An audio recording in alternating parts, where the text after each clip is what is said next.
Hai guys, ketemu lagi di podcast Lingkungan Enviro melalui channel Environment Institute bersama saya Mahawan Karuniasa. Pada konten lingkungan kali ini, pada ngobrol lingkungan kali ini, kita akan sharing ya, berbagi cerita dengan sahabat lingkungan, netizen, terkait ada yang namanya Asosiasi Pendamping Perempuan Usaha Kecil Mikro. Apa itu? Nah, ini persoalan perempuan adalah hal yang penting, usaha kecil mikro juga hal yang penting. Itu perannya besar dalam ekonomi Indonesia. Nah, bagaimana keterkaitannya dengan urusan lingkungan? Nah, oleh karena itu kali ini ada tamu khusus, Ibu Emy Astuti, Direktur dari, kalau disingkat namanya Aspuk. Ya. Iya Bu. Oke. Ya, Baik, terima kasih. Apa kabar Ibu Emy? Ya, baik. Aduh, senang sekali nih Ibu Emy. Ya, kemarin soalnya saya diundang di IG Live-nya nih teman-teman dari Aspuk. Nah, oleh karena itu Bu Emy kita undang, pengen cerita lebih lah gitu ya, sehingga teman-teman sahabat lingkungan bisa tahu lebih banyak apa itu Aspuk dan bagaimana perempuan dan usaha kecil mikro di Indonesia untuk dapat berkontribusi pada Indonesia dan pada lingkungan gitu ya. Nah, Bu Emy bisa diperkenalkan dengan teman-teman sahabat lingkungan itu apa sih Aspuk itu, dan mungkin sedikit sejarah berdirinya, kenapa kok jadi fokus menjadi satu pentingnya pendamping kepada perempuan usaha kecil mikro. Silakan Bu Emy. Terima kasih Pak Mahawan. Halo, selamat pagi sahabat lingkungan semua. Senang sekali bisa berjumpa pada pagi hari ini. Jadi kalau bicara soal Aspuk ini tadi udah dikatakan bahwa kepanjangannya itu Asosiasi Pendamping Perempuan Usaha Kecil Mikro. Jadi ini adalah organisasi perkumpulan pendamping sebenarnya. Jadi yang asosiasi pendampingnya betul. Pendamping adanya di 22 provinsi. Terus pendamping ini adalah lembaga-lembaga atau organisasi yang tergabung di dalam Aspuk. Jadi jumlahnya 44 NGO, organisasi. Jadi ternyata asosiasi pendamping ini adalah terdiri atas kurang lebih 40 tadi ya. 44 NGO atau LSM anggotanya ya. Jadi anggotanya itu bukan berbasis individu. Bukan orang gitulah ya, bukan orang. Anggotanya lembaga. Organisasi yang memfokuskan diri pada pemberdayaan kerja-kerja pemberdayaan masyarakat, khususnya di isu-isu pemberdayaan ekonomi perempuan usaha kecil mikro. Itu tentang Aspuk itu. Jadi bagaimana usaha-usaha yang dilakukan oleh perempuan usaha kecil mikro ini, atau mereka memproduksi produk-produk bisnisnya itu tetap memperhatikan keberlanjutan lingkungan hidup kayak gitu. Waduh, betul sekali, luar biasa sekali. Nah, Bu Emy ini kenapa usaha kecil mikro? Ya, karena memang kan ada banyak masalah ya kalau bicara usaha kecil mikro, karena kita kan memfokuskan diri pada perempuan. Betul. Perempuan, terus yang kecil mikro lagi, bukan menengah ke atas gini. Gitu. Jadi karena mereka kan kalau dari sisi akses akses terhadap bantuan modal itu sulit kan, bank modal betul. Untuk akses ke pinjaman modal ke lembaga keuangan formal itu mereka sulit. Kenapa? Karena mereka hidup di kantong-kantong kemiskinan. Misalnya perempuan yang hidup di area pesisir, perempuan yang hidup di area sekitar hutan, perempuan yang hidup di pinggiran kota di pedesaan dan tempat-tempat yang kantong-kantong kemiskinan.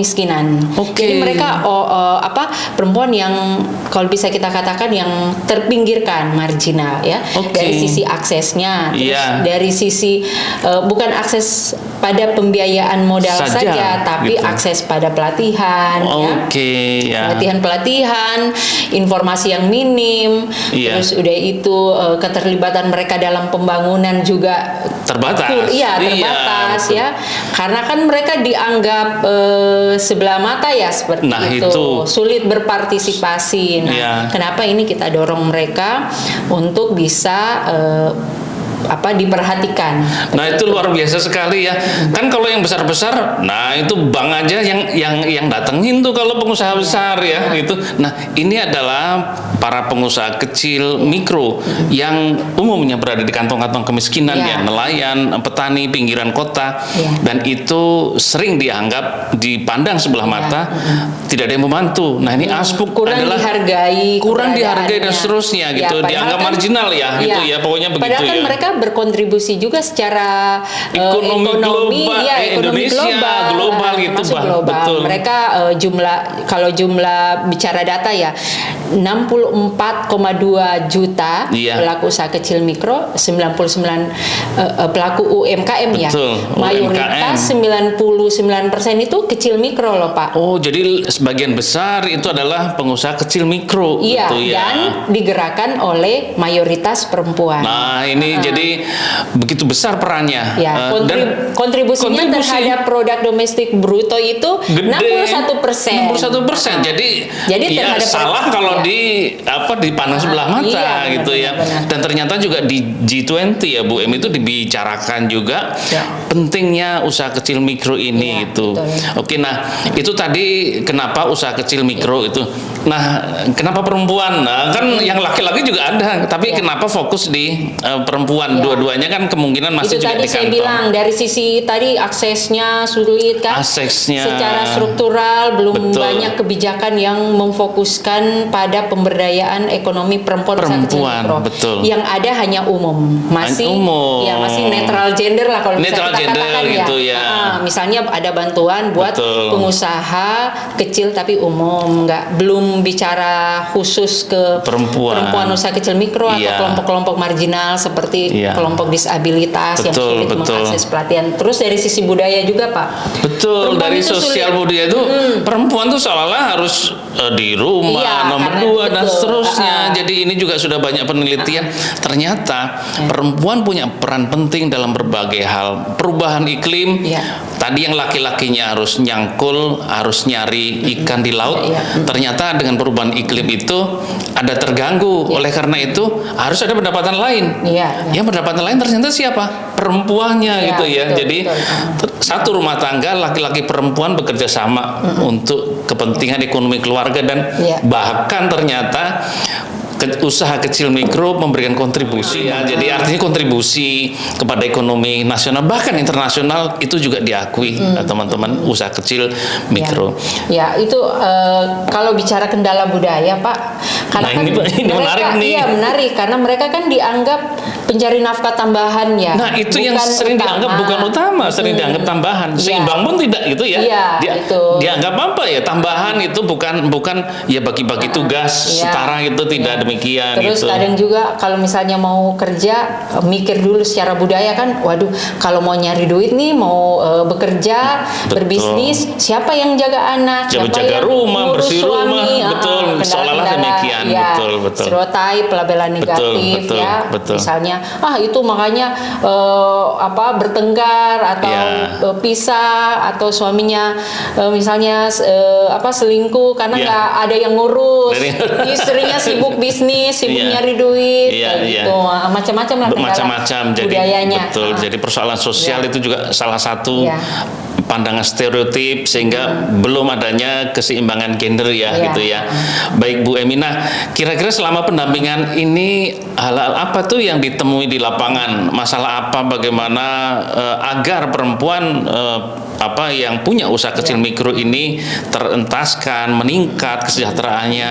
Kira-kira apa saja masalah yang dihadapi dan solusinya, dan mungkin ada contoh-contoh hal-hal yang menarik nih selama pengalaman pasti banyak itu bagaimana? Ini yang paling berat ini kan selama COVID-19 ya. Nah, COVID ini betul. Juga yang tadinya perempuan ini bisnisnya, usahanya hanya offline, dia misalnya memasarkan produknya secara tatap muka dengan orang, terus tiba-tiba terbatas mobilitasnya ya. Betul. Mempromosikan produknya terbatas. Terus di era digital sekarang ini ya 4.0, nah ternyata mereka itu terbatas keterampilan digitalnya. Memaksa antara lain itu keterbatas. Itu salah satunya. Memaksa mereka ini kita jadi mereka nyadar gimana mereka bisa berkembang usahanya, bisnisnya, kalau mereka nggak melek digital, ya, belum beradaptasi. Pakai HP masih kesulitan gitu, betul. Benar. Biasa mereka belajar sama anaknya. Betul, sama anak yang lebih muda kan, tahu ini gimana sih cara pakai gitu ya. Biasa minta tolong sama minta tolong, betul. Tanya kan gimana caranya jual secara online kayak gitu. Jadi banyak sih masalahnya, terutama yang terkait dengan digitalisasi ini. Oke, jadi banyak masalah, tetapi yang apalagi karena sekarang ini kan dengan COVID, perdagangan itu biasanya kalau warung itu orang datang warung ramai itu berarti laris. Ternyata belum tentu ramai tidak laris, yang beli online gitu ya. Jadi itu tadi salah satu tantangannya masalah penggunaan teknologi itu ya, perempuan gitu. Dan juga memang tetap kita selalu mengkampanyekan untuk misalnya bagaimana produk-produk yang dihasilkan oleh perempuan usaha kecil mikro ini bisa ramah lingkungan. Misalnya dia tadinya kemasan produknya itu menggunakan plastik. Betul. Kita sosialisasikan, kita edukasi supaya dia bisa mengganti pada kemasan yang lebih ramah lingkungan. Betul. Dan misalnya juga masih menggunakan bahan-bahan mungkin yang kurang sehat kita mengkampanyekan, mengedukasi bagaimana produk yang mereka hasilkan itu juga menyehatkan. Jadi orang yang beli itu nggak sakit ke depannya gitu, menyehatkan anak-anak. Misalnya dia nggak pakai pengawet, nggak pakai bahan-bahan berbahaya, formalin, boraks yang kayak gitu. Perlu menjadi salah satu upaya usaha kegiatan yang ramah lingkungan, tetapi juga harus rasional itu ya. Artinya kalau usaha besar kan, berarti penggunaan energinya dipangkas. Tapi kalau di skala usaha kecil mikro, masalahnya untuk ramah lingkungan banyak. Antara lain tadi penggunaan pewarna, terus kebersihan, itu kan juga ramah lingkungan gitu ya. Masyarakat yang konsumsinya jadi sehat. Misalnya ini yang aku pakai ini kan produk perempuan usaha kecil mikro nih dari Lombok. Waduh, dari Lombok ini contoh itu ya. Iya, jadi ini dari pewarna alam. Iya, pewarna alam saya pernah. Jadi bukan sintetis, pewarna bukan sintetis gitu ya. Jadi saudara-saudara kita di sana para perempuan itu ke alam mencari berbagai, ada akar, ada pohon, ada kulit, bisa dari kunyit, bisa dari gitu kulit mangga ya. Betul. Terus bisa dari pohon-pohon daun-daun secang, macam-macam. Kelor, daun kelor bisa. Jadi itu diolah dijadikan pewarna untuk bahan dasarnya, benangnya ya direndam, udah itu diproses gitu sampai jadi bahan seperti ini. Waduh, ini salah satu contoh produk ramah lingkungan. Ramah lingkungan contohnya ya materinya dari alam. Dengan materinya dari alam, maka masyarakat melestarikan tanaman-tanaman, tumbuh-tumbuhan itu. Soalnya itu mau digunakan, jadi salah satu upaya untuk melestarikan lingkungan. Nah, Bu Emi, kira-kira apa nih pesan-pesan buat sahabat lingkungan, netizen, agar juga turut, jangan hanya aspuk saja. Kita semuanya harus juga berkontribusi pada perempuan usaha kecil mikro, sehingga mereka juga semakin berkembang gitu, karena kontribusi ekonominya luar biasa dan itu bermanfaat bagi kesejahteraan masyarakat. Tuh bagaimana kira-kira itu yang paling penting adalah jadi pesan saya itu bagaimana kita sebagai warga negara Indonesia bisa mencintai produk lokal. Nomor satu. Itu nomor satu. Dulu. Mencintai, terus kita membeli, menggunakan jadi membeli, menggunakan gitu. Betul. Teman-teman sahabat lingkungan harus tetap berkontribusi pada usaha kecil mikro, khususnya perempuan, dan banyak caranya. Salah satu adalah mengkonsumsi barang-barang produk dari para pengusaha kecil mikro ini. Jangan mengandalkan hanya karena impor, hanya karena merek, tetapi dengan berkontribusi itu maka sejahtera lah, namanya orang jualan ada yang beli kan gitu ya. Jadi kalau kita membeli berarti kita udah turut memberdayakan perempuan usaha kecil mikro yang mereka itu berjuang untuk menafkahi keluarganya, mensejahterakan keluarganya, dan berkontribusi pada pendapatan asli daerah, terus kemudian pada produk domestik bruto. Jadi secara ekonomi dia berkontribusi bukan saja pada keluarga, tidak hanya pada keluarga, kepada negara. Itu ekonomi negara. Ekonomi negara. Jadi akan semakin kuat dan kokoh. Nah, ada satu yang aku lupa. Ada satu lagi. Jadi kita itu ada yang namanya berbisnis itu dengan pendekatan people, planet, profit. Jadi nggak hanya ngejar keuntungan semata, tapi harus mengingat itu tadi planet, keberlanjutan lingkungan. Jadi bagaimana bisnis yang kita jalankan itu ramah lingkungan. Terus people, bagaimana bisnis yang kita jalankan itu menghargai hak asasi manusia. Ya. Oke, terima kasih sahabat lingkungan, netizen. Kita ketemu lagi di konten lingkungan lainnya dari podcast Lingkungan Enviro melalui channel Environment Institute. Terima kasih, sampai ketemu lagi.